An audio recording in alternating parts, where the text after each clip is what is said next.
오늘 요한복음에 대해서 살펴보려고 합니다. 요한복음은 아주 특별한 책인데 그 이유는 뭔가 하면 이 요한복음서는 이 저자 요한이 내가 왜 이 요한복음을 기록했는지를 가장 분명하고 정확하게 알려주는 책이기 때문입니다.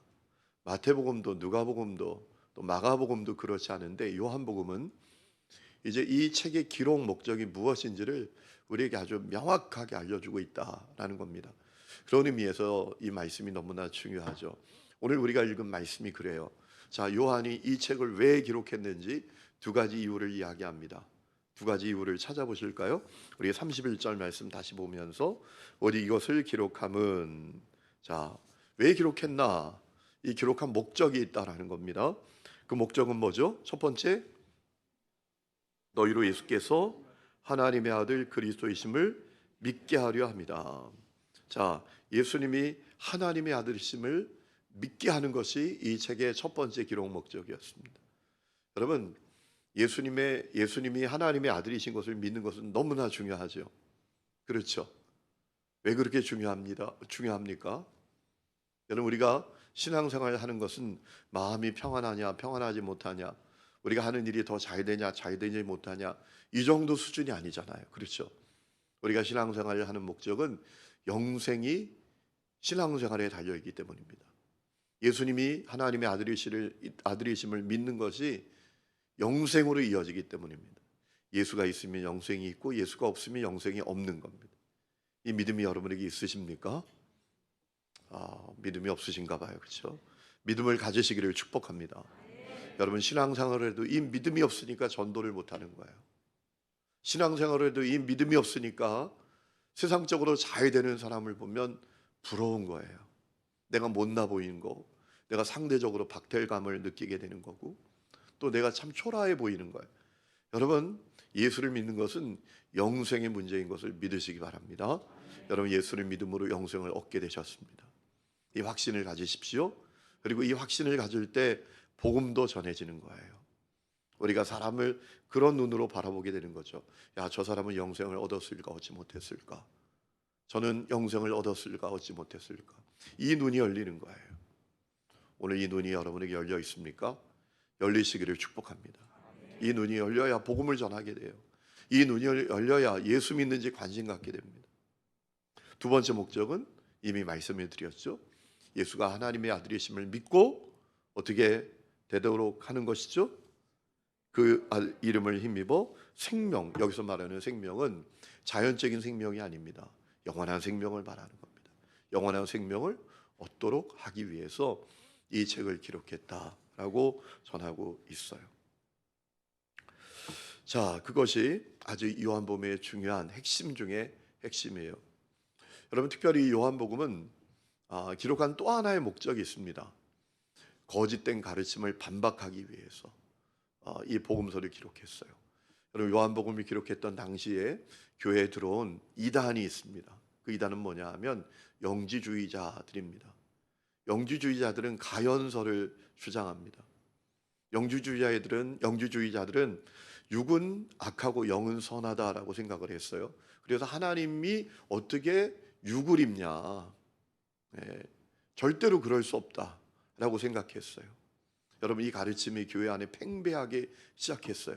그래서 요한이 이 요한복음을 통해서 우리 예수님은 어떤 분이시냐? 그분이 말씀이셨는데 육신이 되신 분이시다. 여러분, 영주주의자들은 예수님의 성육신을 부정합니다. 아니, 어떻게 예수님이 악한 육의 몸을 입느냐? 예수님은 육의 몸으로 이 땅에 오신 것이 아니라 인간 예수의 몸을 잠깐 빌리셨을 뿐이다. 이렇게 주장을 했어요. 육이 된 것은 아니고. 영은 선하고 육은 악하다고 생각하니까 그럴 수밖에 없었죠. 여러분, 그렇지 않습니다. 우리 예수님은 말씀이신데 육신이 되셨다. 그분이 우리 예수님이시다 라는 사실을 이 요한이 증언하기를 원했습니다. 그래서 말씀이 육신이 되어 이 땅에 오신 분이 우리 예수님이시라고 증언했어요. 여러분, 1장 보세요. 1장 14절 우리 다 같이 읽겠습니다. 시작. 말씀이 육신이 되어 우리 가운데 거하심에 우리가 그의 영광을 보니 아버지의 독생자의 영광이요 은혜와 진리가 충만하더라. 아멘. 말씀은 누구를 말하죠? 말씀이 육신이 되어 우리 가운데 거하셨다. 이 말씀은 누구를 말하는 거예요? 그리고 웅얼웅얼하지 말고 똑바로. 말씀이 누구를 말하는 거죠? 예수님을 말하는 거잖아요. 예수님이 육신이 되어 우리 가운데 거하셨다. 우리가 그의 영광을 보니까 하나님의 독생자의 영광이었다. 그에게 은혜와 진리가 충만했다라고 고백하고 있죠. 여러분, 말씀, 예수님을 왜 말씀이라고 했을까요? 말씀이라는 단어를 원문에 찾아보면 로고스입니다. 로고스. 이 로고스는 어떤 의미인가 하면 만물을 존재케 하는 원리, 만물을 작동하게 하는 원리라는 그런 의미를 갖고 있어요. 여러분, 그러니까 예수님이시죠. 예수님이 만물의 창조자이시오, 주관자이시고 섭리자이고 통치자이시잖아요. 믿으시죠? 네, 아멘이 천잖아요. 믿으십니까? 네. 예수님이 그러니까 로고스예요. 만물을 존재케 하고 만물을 작동케 하는 원리가 그 예수님이 사람이 되어 이 땅에 오셨다는 겁니다. 영주주의, 가연설을 반박하는 거예요. 예수님이 사람의 몸을 잠깐 빌린 게 아니라 그분은 참 사람으로 이 땅에 오셨다라는 겁니다. 참 사람으로 이 땅에 오셔서 죄를 뒤집어 쓰시고 십자가 매달려 피 흘려 죽으셔서 우리의 죄를 다 해결하셨다라고 요한이 증언하는 거죠. 여러분, 그래서 이 요한은 요한복음을 통해서 그 당시에 교회 안에 팽배하게 불어닥치고 있는 이단의 공격, 이단의 가르침, 영주주의를 반박하고 그것이 거짓된 가르침인 것을 드러내기 위해서 이 요한복음이 기록되었다라는 사실을 우리가 염두에 두고 있으면 좋겠습니다.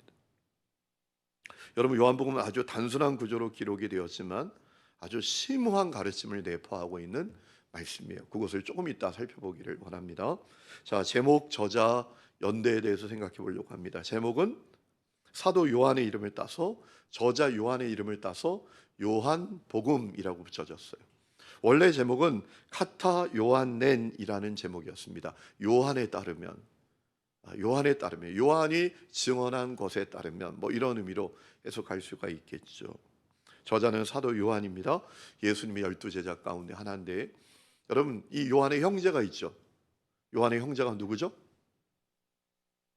작년에 성경 그렇게 오래 많이 읽어도 거의 이건 이제 아무 의미 없는 거 아닐까요? 요한의 형제가 누구예요? 야고보죠. 야고보. 주님께서 이 야고보와 요한을 가리켜서 별명을 붙여주셨잖아요. 여러분, 찾아봅시다. 마가복음 3장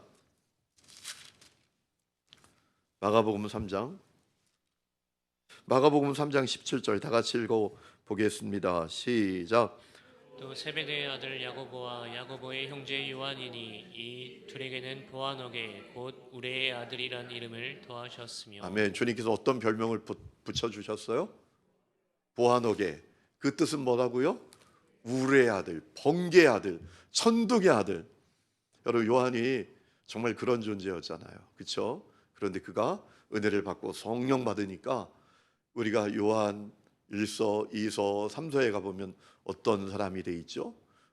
너무나 온유하고 너무나 사랑이 충만한 그런 사람으로 변화되잖아요. 사랑하는 자들 우리가 서로 사랑하자. 사랑하는 자마다 하나님으로부터 나는 거다. 사랑하는 자는 하나님을 알고 사랑하지 않는 자는 하나님을 모르는 거다. 우리가 말과 혀로만 사랑하지 말고 행함과 진실함으로 사랑하자라고 증언했잖아요. 여러분, 어떤 분은 그래요. 아이고, 예수 믿는다고 성품이 바뀌나?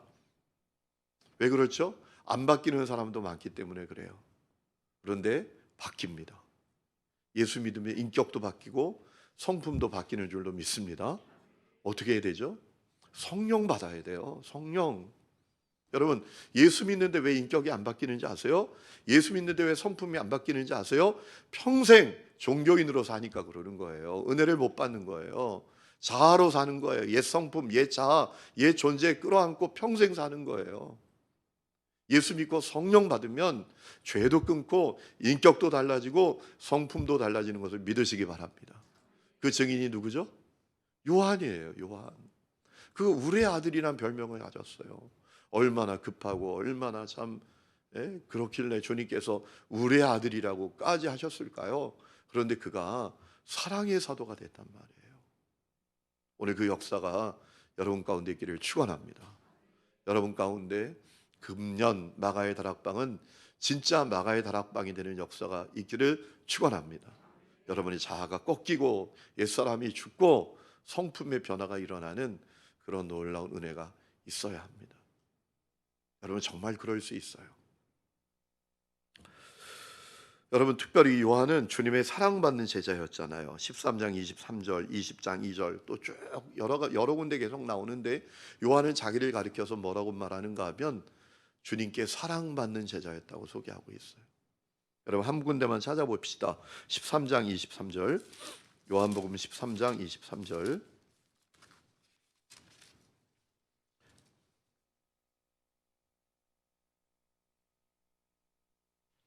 우리 다 같이 읽어봅시다. 시작. 예수의 제자 중 하나 곧 그가 사랑하시는 자가 예수의 품에 의지하여 누웠는지라. 아멘. 자기를 가리켜서 얘기하는 거예요. 주님의 사랑받는 자였다. 사랑받는 자였다. 여러분 요한은 사랑받는 자였기 때문에 사랑하는 사람이 됐어요. 여러분 사랑받는 사람이 사랑하게 되는 거 아세요? 여러분의 자녀들 많이 사랑해 주시기를 축복합니다. 사랑받는 사람이 사랑도 하게 돼 있어요.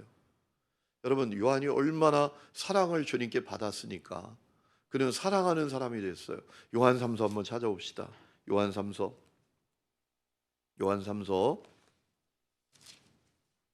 1장 2절. 요한 3서 1장 2절. 아니 1절 2절 우리 찾아보면 좋겠습니다. 다 찾았으면 아멘. 요한 3서 1장 1절 2절 다 같이 읽습니다. 시작. 장로인 나는 사랑하는 가이요 곧 내가 참으로 사랑하는 자에게 편지하노라.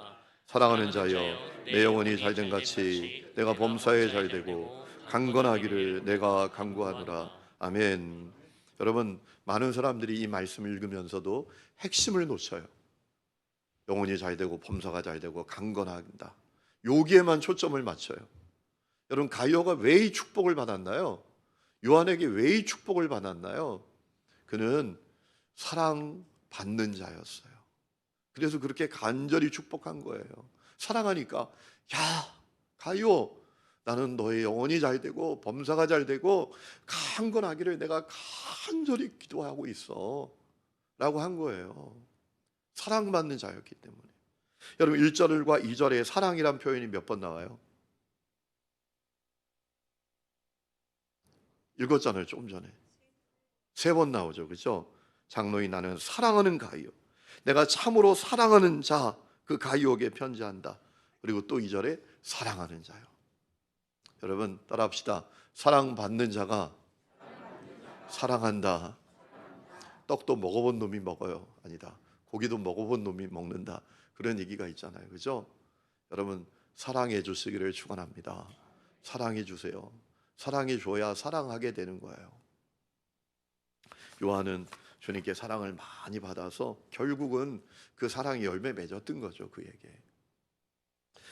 자, 기록 연대는 주 85년에서 90년경으로 추정을 합니다. 요한복음의 특징 3가지가 있습니다. 첫 번째, 이 요한복음은 연대별로 말씀을 어떤 시간별로 말씀을 복음서를 기록한 것이 아니라 주제별로 기록한 책입니다.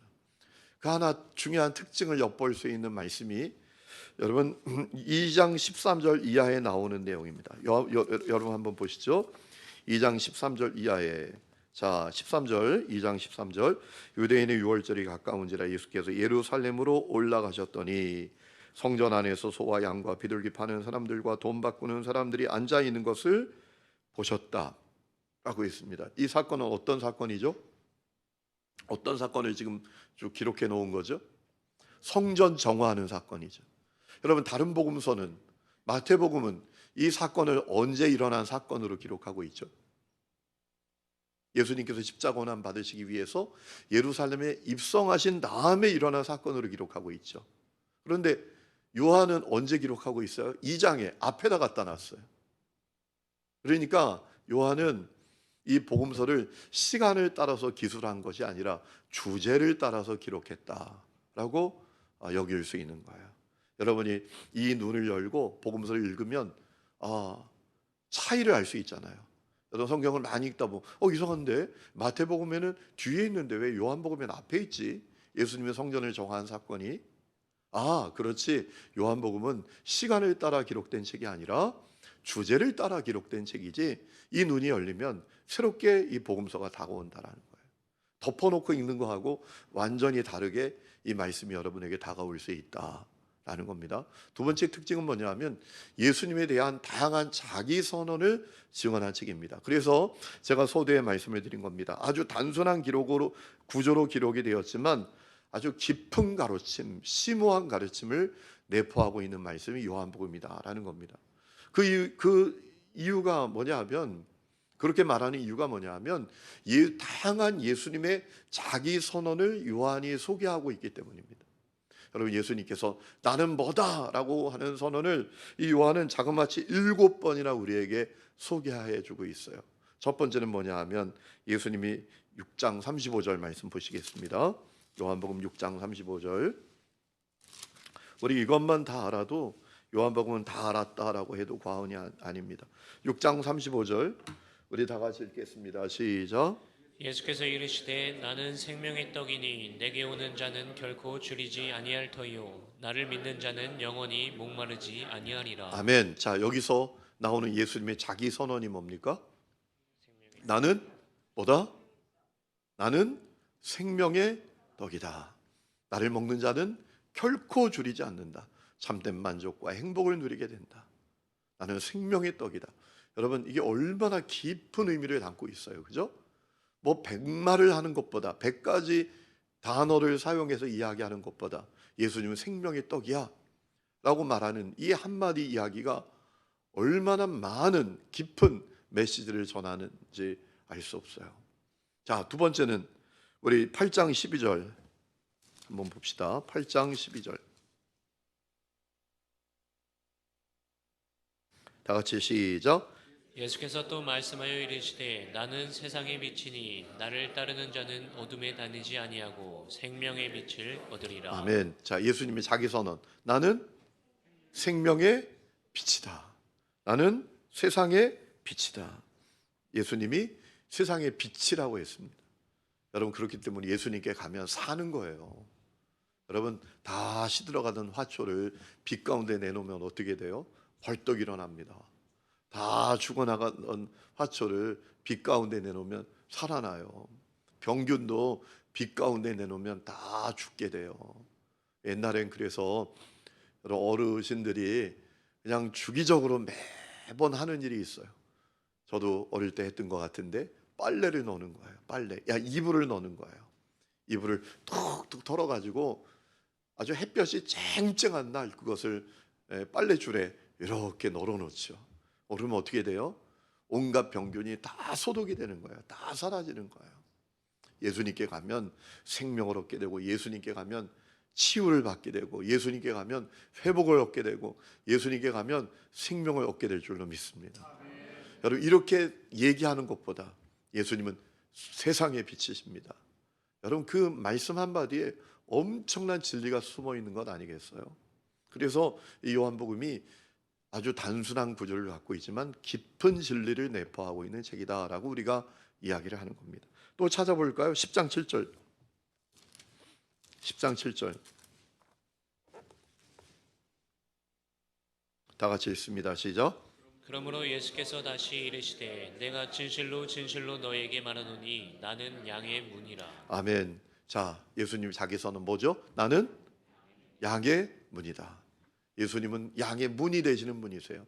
그 문으로만 다녀야 돼요. 우리가 예수님으로 출입해야 돼요. 예수님으로만 다녀야 돼요. 자, 또 10장 11절 시작.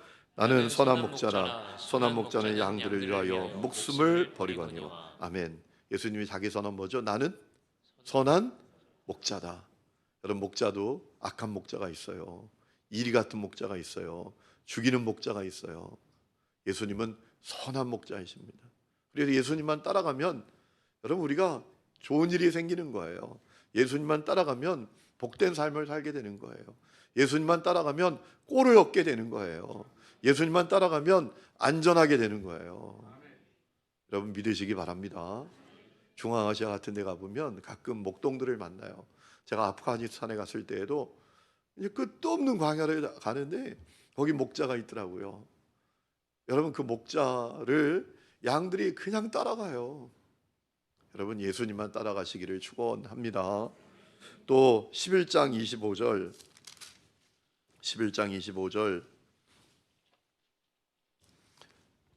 장 목사님 기억해 놓으세요. 제가 이렇게 생각했는데 또 잊어버린다고요. 우리 연합순 때 성경 퀴즈대 하는 거. 우리 성경을 너무 몰라요. 그래서 우리가 문제 알려주고 뭐 1분기 하는 연합수는 모세오경 그리고 2분기는 대예언서 뭐 이렇게 해가지고 우리가 성경을 좀 퀴즈를 해야 될 것 같아요. 11장 25절 시작. 예수께서 이르시되 나는 부활이요 생명이니 나를 믿는 자는 죽어도 살겠고 무릇 살아서 나를 믿는 자는 영원히 죽지 아니니 이것을 내가 믿느냐. 자, 예수님이 자기 선언 뭐죠? 나는 부활이요 생명이다. 아멘. 예수님은 부활이세요. 영원한 생명이세요. 예수님 믿으면 그래서 죽어도 사는 거예요. 여러분 그래서 우리는 장례식장에서도 노래하잖아요. 장례식장에도 가끔 이렇게 이제 화장장에 가서 고인을 모시고 화장장으로 이제 화구 안으로 쭉 그 화장장에서 근무하시는 분들이 이끌고 들어갈 때가 있어요.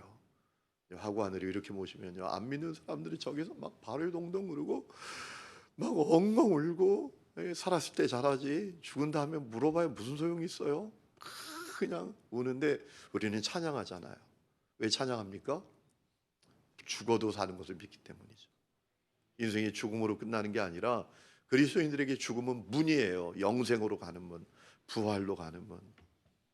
이 믿음이 있음에 사도들이 이 믿음 때문에 두려움 없이 복음을 전하고 그들이 핍박과 유혹과 여러 가지 어려움 속에서도 당당하게 십자가 복음을 증언하면서 승리했잖아요.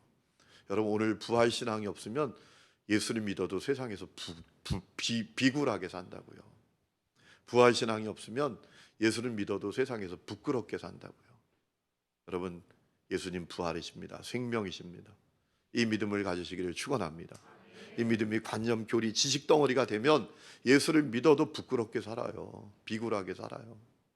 땅만 바라보고 살아요. 자, 또 14장 6절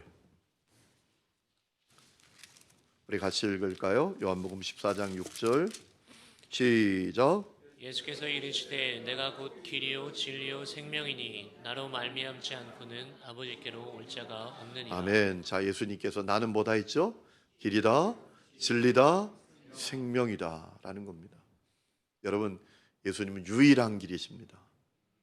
영생으로 가는, 하나님께로 가는 유일한 길이십니다. 다른 길은 없습니다.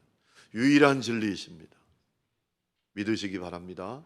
이것도 좋고 저것도 좋고 그런 건 없어요. 생명입니다. 생명. 제가 이제 여러분 기도해 주셔야 되는데요. 제가 졸업한 신학교 감리교 신학대학교 이사가 됐어요. 이사가. 이사가는 이사가 아니라 이사가 됐어요. 원래 이제 우리 교단은 총 책임지는 감독회장님이라고 계신데 그분이 이제 이사의 직을 수행하시다가 나 이제 그만해야 되겠다 해서 그만하고 한 사람을 지목했는데 저를 지목했어요. 그래서 제가 감신 이사로 2025년 7월까지 섬기게 되었습니다. 이제 여러분들이 기도할 때마다 신학교를 위해서 기도할 책임이 있어요. 왜냐하면 여러분의 담임 목사가 신학교 이사가 되었으니까. 여러분 신학교가 살아야 교회가 살 줄로 믿습니다.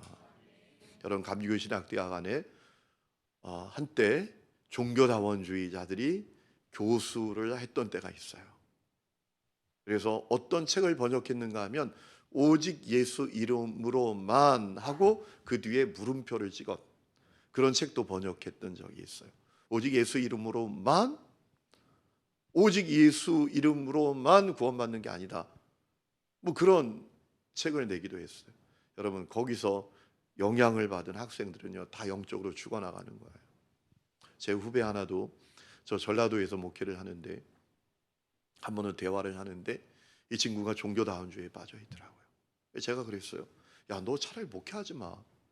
야, 너 목회하지 마. 야, 목회 얼마나 힘드냐. 오직 예수 이름으로만 구원을 받는 것이 아니라면 너 왜 목회하니? 얼마나 힘드냐. 주일날 놀러도 못 가. 맨날 새벽기도 해야 돼. 너 왜 목회하냐? 너 그냥 스님이 돼.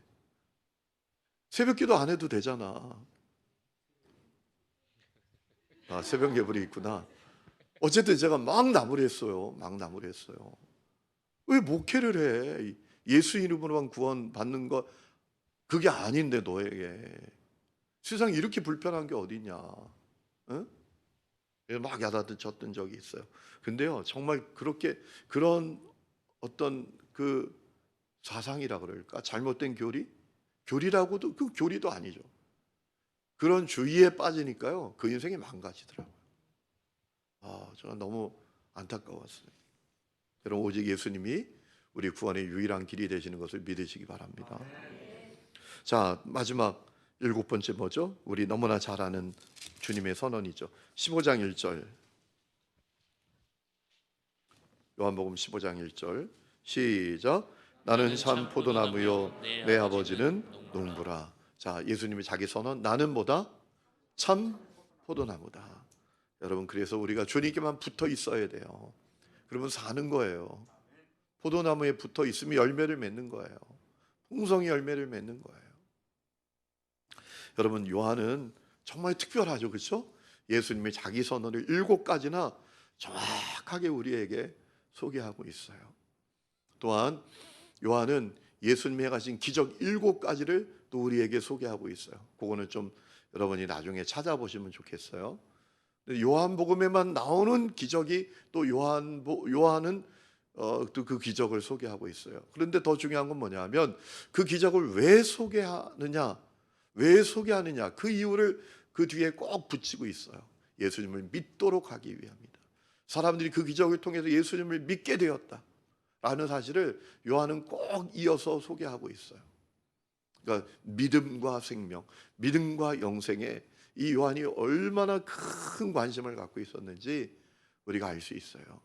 여러분, 믿음과 영생을 강조하지 않는 교회도 있습니다. 믿음과 영생을 전하지 않는 교회도 있어요. 신앙이 윤리, 그냥 도덕, 철학 정도에 지나지 않는 그런 교회도 많아요. 여러분, 믿음과 영생이 여러분에게 분명히 믿어지고 붙들어질 수 있기를 축복합니다. 자, 세 번째 중요한 특징은 믿음인가 배척인가를 분명하게 요구합니다. 여러분, 요한복음 읽어보면 이제 5장부터 12장까지 보면 우리 예수님께서 배척을 당하시는 그 내용들을 쭉 소개하고 있어요. 요한은 그 이유를 우리에게 알려주고 있어요. 그렇게 배척했는데 당신들은 어떻게 할 거냐? 당신은 어떻게 할 거냐? 우리에게 결단을 요구하는 거예요. 요한은 그래서 이 복음서를 통해서 예수님 믿을 건가 배척할 것인가 결단하라. 예수님을 믿으면 생명이 있지만 예수님 믿지 않으면 진노를 받는다, 저주를 받는다, 사망에 이르게 된다라는 사실을 그는 증언하고 있습니다. 그래서 요한은 믿을 거냐 배척할 거냐 그거 결단하라 라고 우리에게 도전하고 있다라는 거예요. 그 특징을 갖고 있어요. 대표적인 두 가지 말씀만 찾아보실까요? 3장 36절. 요한복음 3장 36절. 우리 다 같이 읽어보겠습니다. 시작. 아들을 믿는 자에게는 영생이 있고 아들에게 순종하지 아니하는 자는 영생을 보지 못하고 도리어 하나님의 진노가 그 위에 머물러 있느니라. 그러니 어떻게 할 거야? 요한이 전하는 거 어떻게 할 거냐고. 그러니까 믿을 거냐고 배척할 거냐고. 아들이 있어야 영생을 얻는다. 아들에게 순종하지 않는 자는 아들을 믿지 않는 자인 거죠. 영생을 보지 못하고 뭐가 그 위에 머물러 있게 된다고요? 하나님의 진노가 그 위에 머물러 있게 된다. 그리고 어떻게 할 거야? 이것을 계속 요한은 얘기합니다. 5장 24절, 10장 25절부터 28절 계속 얘기하고 있어요. 어떻게 할 거냐고, 어떻게 할 거냐. 여러분 무엇을 선택하시겠습니까? 믿음을 선택했기 때문에 이 자리에 오신 줄로 믿습니다. 믿음을 선택하지 않았으면 이 자리에 올 이유가 없죠. 뭐. 그렇죠? 이렇게 힘들고 하루 종일 일하고 피곤한데 여기 올 이유가 뭐겠어요. 그렇죠?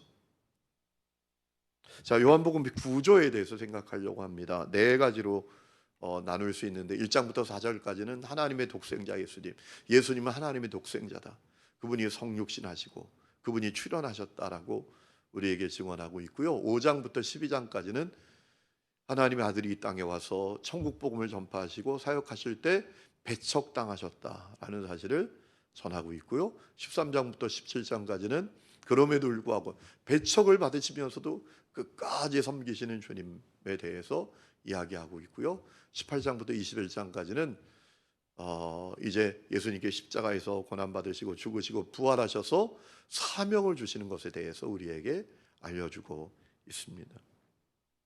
이 네 가지 구조 생각하면 좋겠어요. 요한복음의 내용, 먼저 1장부터 4장까지의 내용을 보면 1장부터 1장 1절부터 18절까지는 말씀이 육신이 되신 예수님에 대해서 또 세례 요한이 그 예수님을 증언한 것에 대해서 우리에게 알려주고 있는 내용이 나오고요. 1장 19절부터 51장까지는 세례 요한이 사역한 것, 또 예수님께서 베드로, 야고보, 안드레, 요한을 부르신 것에 대해서 소개하고 있고요. 그리고 2장부터 4절까지는 예수님께서 가나 혼인 잔치에서 물로 포도주를 만드신 기적을 행하신 것, 성전을 정화하신 것, 그리고 예수님께서 행하신 표적을 보고 사람들이 정말 예수님을 믿게 된 것을 소개하고 있어요. 이게 핵심이에요. 기적이 목적이 아니에요. 믿었다라는 게 목적이에요. 여러분 보세요. 2장 23절.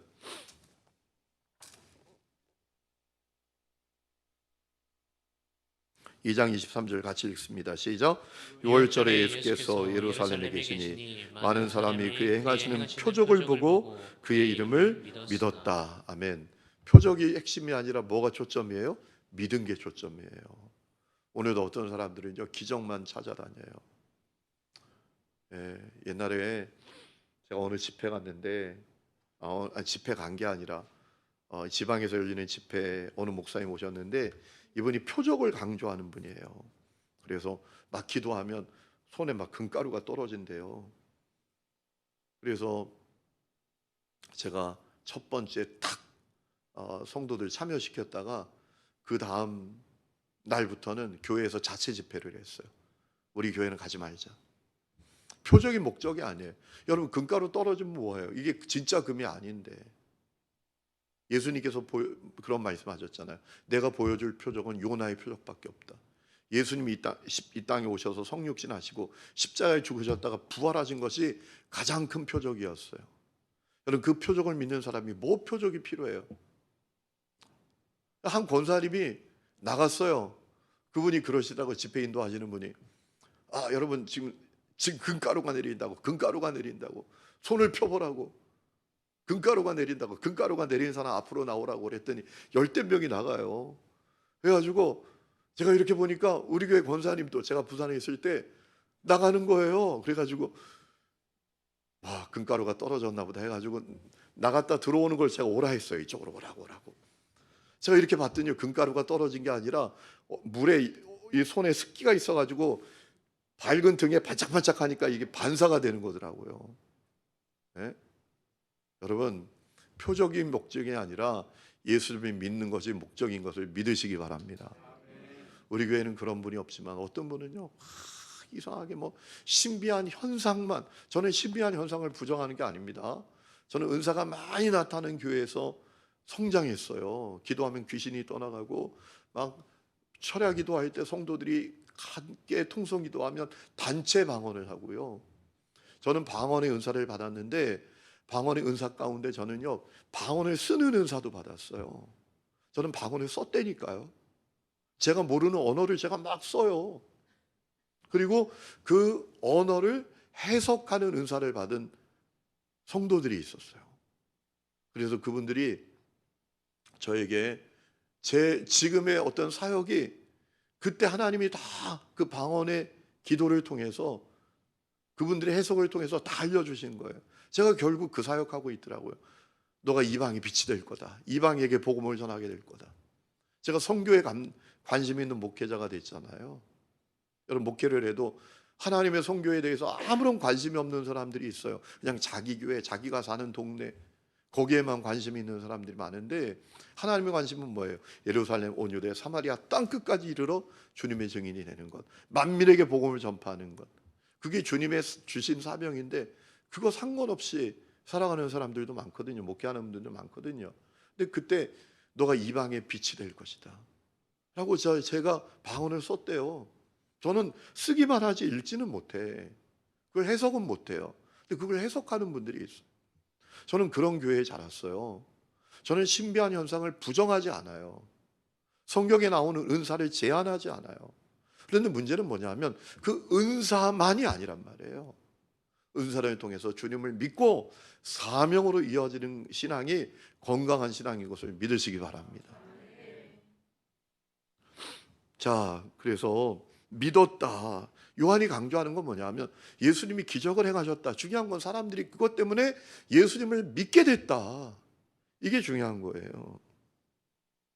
여러분, 5장 43절에 보면 왕의 신하를 고쳐주시잖아요. 그래도 또 사람들이 믿게 됐다. 그거를 요한은 계속 강조하고 있어요. 5장부터 12장까지는 배척당하시는 예수님이죠. 예수님이 사사건건 배척당하시는 장면을 요한은 전하고 있어요. 베데스다 연못가에서 38년 된 병자를 주님께서 고쳐주셨잖아요. 자, 중요한 것은 뭐예요?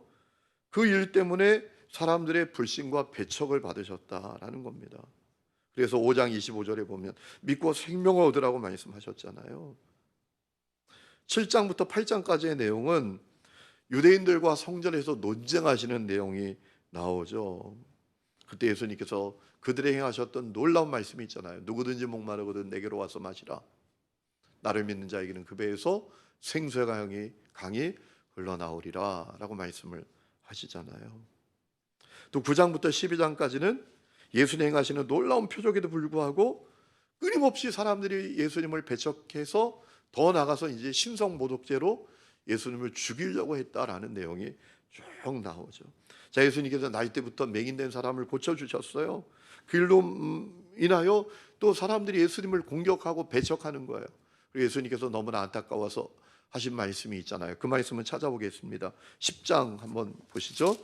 요한복음 10장 우리 34절부터 쭉 보면 예수님께서 신성모독이라 하는 것에 대해서 안타깝게 여기시면서 만일 내가 내 아버지의 일을 행하지 아니하거든 나를 믿지 말라. 내가 행하거든 나를 믿지 아니할지라도 그 일은 믿으라 라고 하면서 예수님께서 그 믿음 없음에 대해서 안타까워하시고 또 정말 그 속상해 하시는 그런 장면을 우리가 볼 수 있죠. 그래서 10장 앞에 보면 중간에 보면 예수님께서 나는 선한 목자다. 양을 위해서 목숨을 버리기 위해서 이 땅에 오셨다라고 말씀하시게 된 거죠. 죽은 나사로를 살리셨어요. 그래도 예수님을 믿지 않고 죽이려고 했어요. 여러분, 중요한 사실이 있어요. 그렇게 예수님을 배척하는데도 보석처럼 빛나는 여인을 요한은 한 명 소개하고 있어요. 여러분, 우리가 요한복음을 읽으면서 기억해야 될 것이 있어요. 예수님이 이 책에 기록된 말씀과 사건 말고도 더 많은 말씀을 하셨고 더 많은 역사를 일으키셨다라는 거예요. 그런데 중요한 것은 그 가운데 일부만을 요한이 기록했다라고 이야기하잖아요. 여러분, 맨 끝에 보세요. 제가 이 말씀을 드리는 이유가 있어요. 21장 25절 말씀 보세요. 21장 25절 우리 다 같이 읽어보시겠습니다. 시작. 예수께서 행하신 일이 이외에도 많으니 만일 낱낱이 기록된다면 이 세상이라도 이 기록된 책을 두기에 부족할 줄 아노라.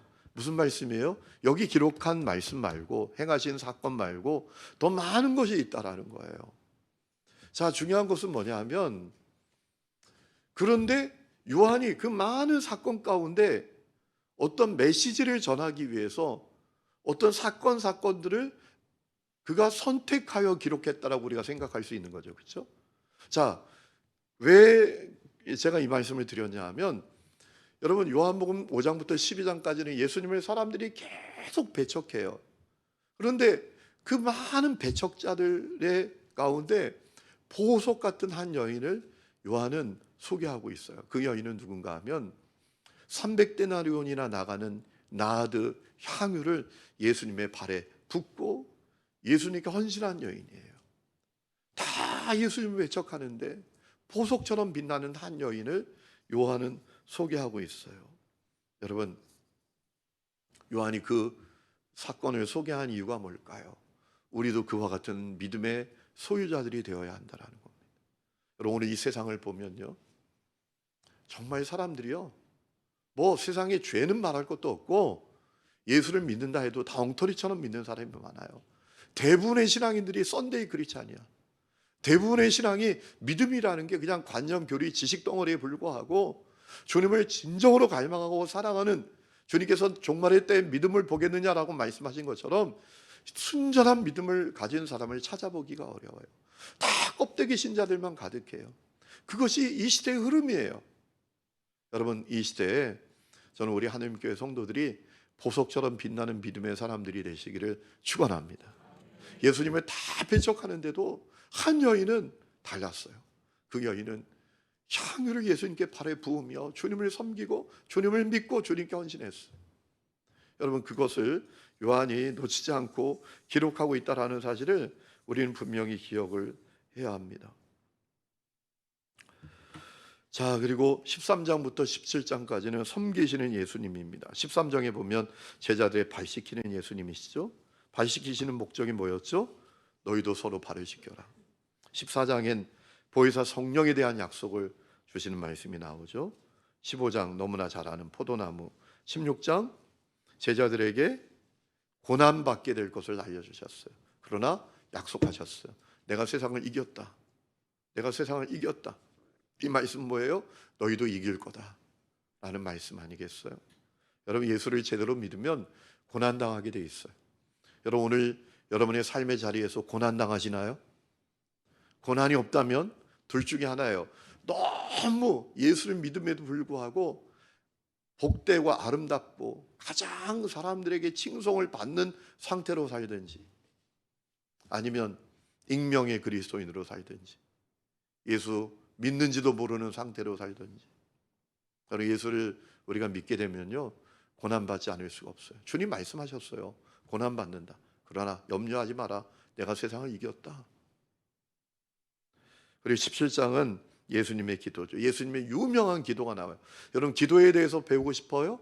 요한복음 17장을 읽으세요. 누군가 나 기도에 대해서 배우고 싶어. 엉뚱한 데 쫓아다니지 말고 요한복음 17장 읽어봐 라고 하면 돼요.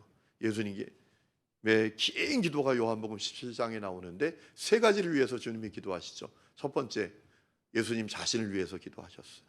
그리고 제자들을 위해서 기도하셨어요. 그리고 예수님을 믿는 우리들을 포함한 모든 성도를 위해서 예수님이 기도하시는 내용이 나와요. 그 기도의 내용이 주옥 같아요. 자, 그런데 예수님의 기도 가운데 이 말씀은 시간이 없어도 꼭 찾아봐야 돼요. 주님 어떤 말씀을 하셨는가 하면, 우리를 위해서 기도하는데 진리로 거룩하게 해주십시오. 나를 믿는 자들이, 제자들이 진리로 거룩하게 해주십시오. 그런데 그 거룩의 현장이 교회가 아니라 세상 속에서 그들이 진리로 거룩하게 해주십시오 라는 기도를 해요. 이 기도 너무 중요한 기도예요. 여러분, 17장 17절 한번 보시죠. 요한복음 17장 17절 말씀 보세요.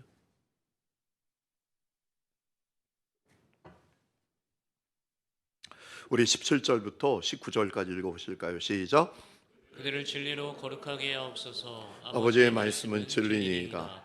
아버지께서 나를 세상에 보내신 것 같이 나도 그들을 세상에 보내었고, 또 그들을 위하여 내가 나를 거룩하게 하오니 이는 그들로 진리로 거룩함을 얻게 하려 함이니이다. 아멘.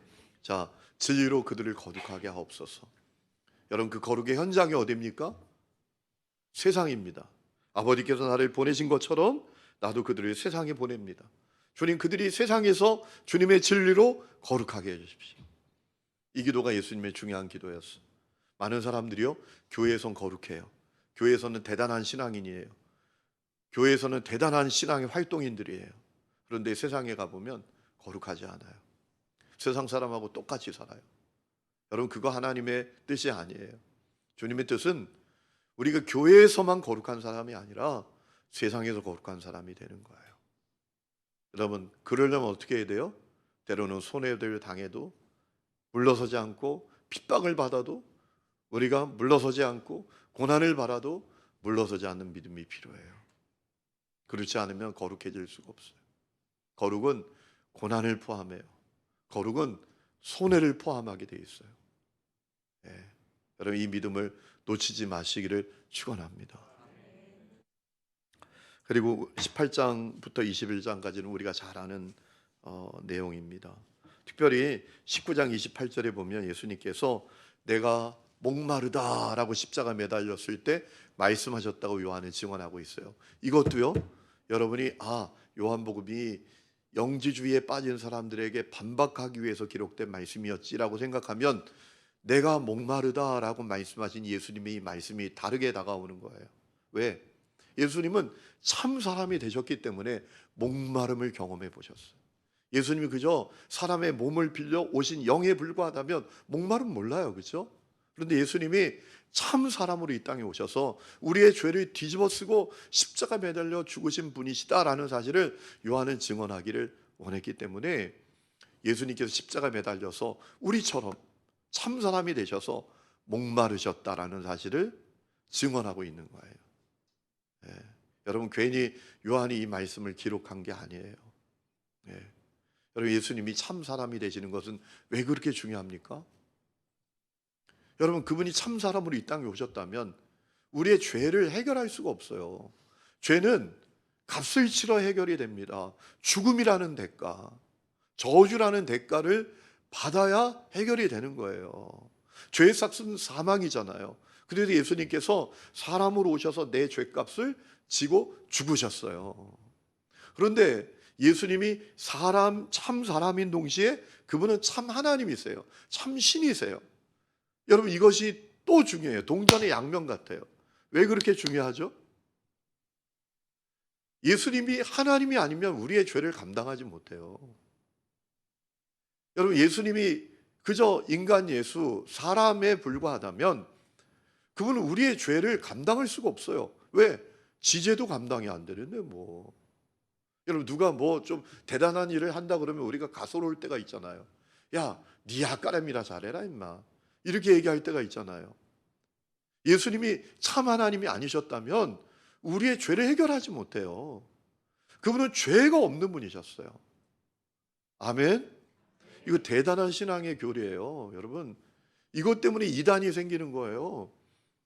예수님이 참 사람이었던 것은 사람이 되셔서 내 죄를 뒤집어 쓰신 거고, 예수님이 참 하나님으로 이 땅에 오신 것은 그분이 하나님이셨기 때문에, 다시 말하면 죄가 1도 없는 분이셨기 때문에 우리의 죄를 담당하실 수 있었다라는 거예요. 여러분, 그것을 우리가 기억해야 돼요. 여러분, 기독교 역사를 보면 이것 때문에 엄청난 신앙의 논쟁들이 벌어지고 이단이 생기고 그랬어요. 건강한 신앙을 여러분 가지시라고 말씀을 드리는 거예요. 그리고 21장에 보면 마지막으로 주님께서 갈릴리에 찾아가셔서 제자들에게 사명을 주시잖아요. 베드로에게 요한의 아들 시몬아, 네가 나를 사랑하니? 주님이 아십니다라고 하니까 뭐라고 말씀해 주셨죠? 내 양을 먹여라. 이것이 첫 번째 주신 사명이었어요. 두 번째 주신 사명은 뭐죠? 네? 나를 따르라 라는 사명이에요. 요한복음 21장 보시죠. 요한복음 21장 보세요. 요한복음 21장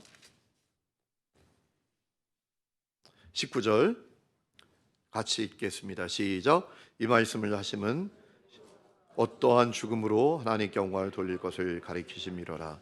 이 말씀을 하시고 베드로에게 이르시되 나를 따르라 하시니. 여러분, 주님께서 베드로에게 그가 순교의 길을 가게 될 것을 말씀하셨어요. 알려주신 다음에 주셨던 사명은 뭐냐 하면 나를 따르라 였어요. 주님이 주신 두 가지 사명, 내 양을 먹여라, 그리고 나를 따르라. 여러분도 주님의 양들을 먹이시기를 바랍니다. 양을 먹이라라는 건 뭐예요? 복음 전하라는 거예요. 복음을 전하여 그를 제자로 만들라라는 거예요. 여러분, 복음을 전하는 것만이 목적이 아니에요. 그가 예수님의 제자가 되어야 돼요. 그저 예수를 믿고 육적 그리스도인이 되면 무슨 의미가 있겠어요? 예수님 믿고 중생하고 거듭난 주님의 제자가 되도록 하는데 우리가 특별한 관심을 가져야 돼요. 그리고 주님을 따라가야죠. 여러분, 예수님 믿는다 하지만 주님 안 따라가는 사람 많잖아요. 그렇죠? 주님을 따르는 것. 그 두 가지 사명을 주셨어요.